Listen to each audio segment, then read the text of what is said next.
오늘 우리에게 주시는 하나님의 말씀은 고린도전서 9장 13절에서 18절까지 말씀입니다.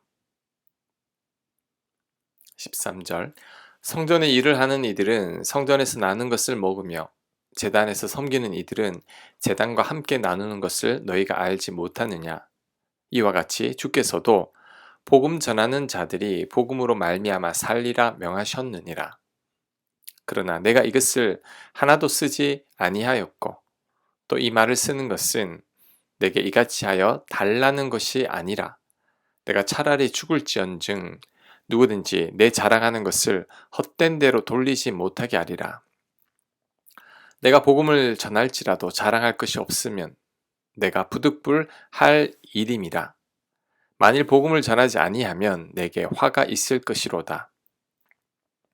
내가 내 자의로 이것을 행하면 상을 얻으려니와 내가 자의로 아니한다 할지라도 나는 사명을 받았노라. 그런즉 내 상이 무엇이냐? 내가 복음을 전할 때에 값없이 전하고 복음으로 말미암아 내게 있는 권리를 다 쓰지 아니하는 이것이로다. 아멘.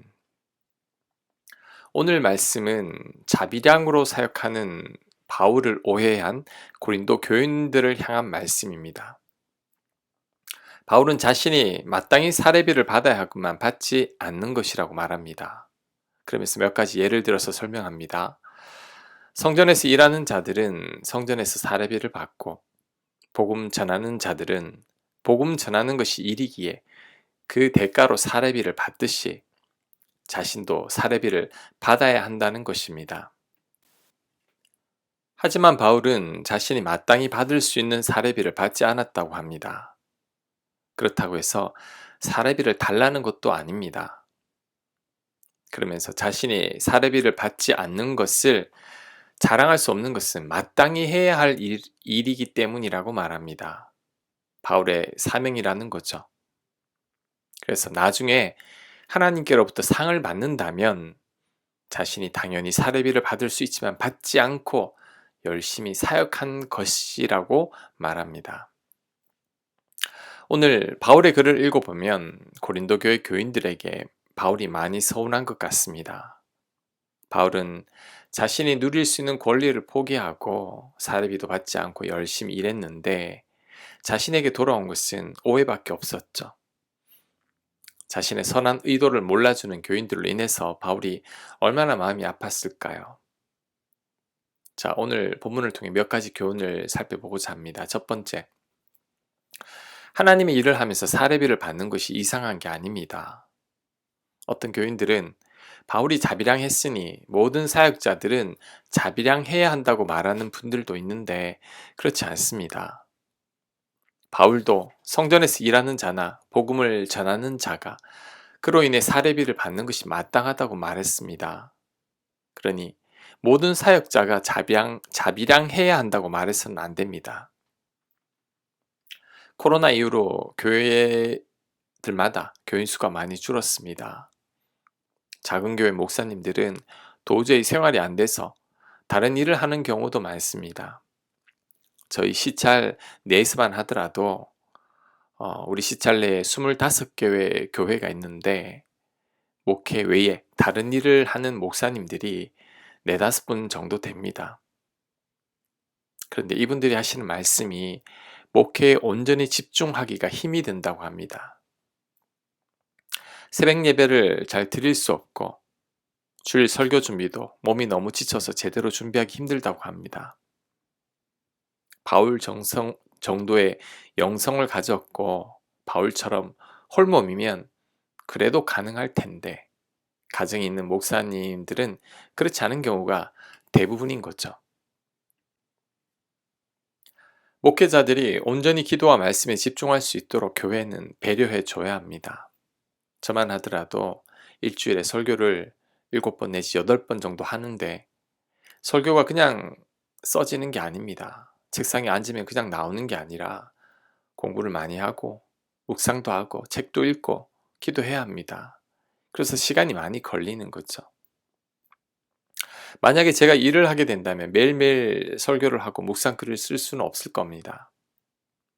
교회와 성도님들이 지금 저를 배려해 주시기에 가능한 거죠. 그러니 하나님의 일을 하는 모든 자들이 자비량해야 한다고 말해서는 안 됩니다. 하나님 일을 하는 모든 자들이 바울 같지 않습니다. 자, 두 번째. 하지만 그럼에도 불구하고 주어진 권리를 다 쓰지 않는 것이 하나님의 상입니다.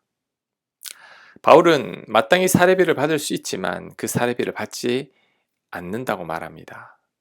자신이 마땅히 누릴 수 있는 권리를 포기한 거죠. 정말 대단한 영성이고 믿음입니다. 하지만 그렇기에 그로 인해 하나님의 상이 있다고 말합니다. 18절만 다시 읽습니다. 그런즉 내 상이 무엇이냐? 내가 복음을 전할 때에 값없이 전하고 복음으로 말미암아 내게 있는 권리를 다 쓰지 아니하는 이것이로다. 바울은 자신이 누릴 수 있는 권리를 다 쓰지 아니하는 것이 상이라고 말합니다. 자비랑 사역하며 고생하는 바울을 하나님께서 다 기억하신다는 뜻이죠. 바울이 이런 삶은 예수님을 닮았습니다. 예수님은 하나님의 아들이시지만 인간을 살리기 위해서 당신께서 누릴 수 있는 권리를 포기하셨죠. 이런 예수님으로 인해 우리가 구원을 받았습니다. 그렇다면 우리도 예수님과 바울의 삶을 본받아 우리의 권리를 포기할 수 있어야 합니다. 그게 뭘까요? 우리의 권리를 포기하는 삶이 어떤 삶일까요? 내가 누리고 있는 특권을 나누는 삶입니다. 내가 타인을 위해 손해보고 희생하는 삶입니다. 하나님께서 죄 많은 우리들을 구원해 주셨습니다. 게다가 지금까지 많은 은혜도 베풀어 주셨죠. 우리를 위해 죽기까지 사랑하신 예수님은 우리도 서로 사랑하라고 말씀했습니다. 그렇다면 이제는 우리가 받은 은혜와 복을 나누어야 합니다. 나만 잘 먹고 잘 사는 게 아니라 내가 받은 복을 나누고 베풀며 살아야 합니다. 이미 나는 많은 것을 받았으니 이제는 내가 손해보고 희생하는 삶을 살아야 합니다.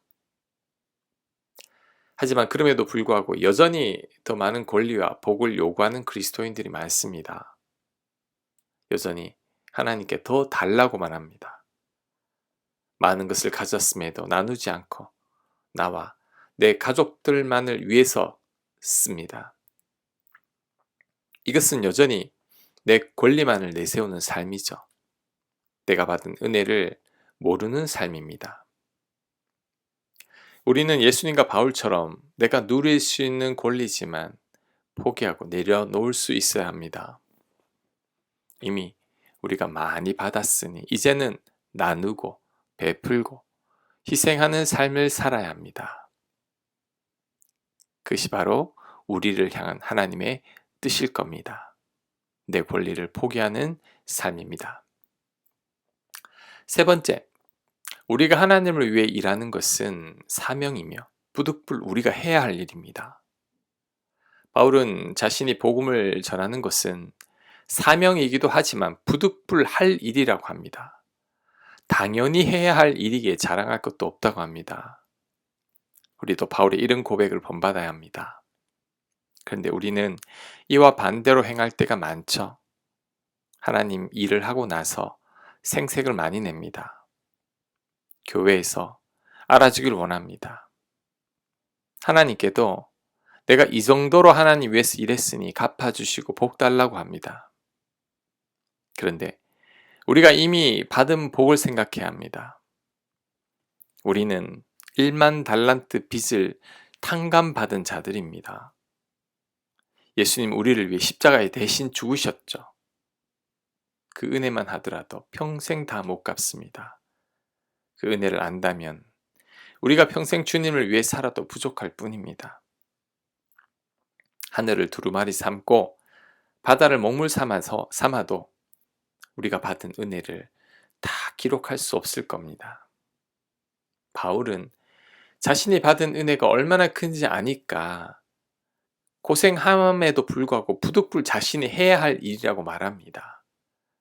받은 은혜 생각하면 당연히 해야 할 일이라고 말하는 거죠.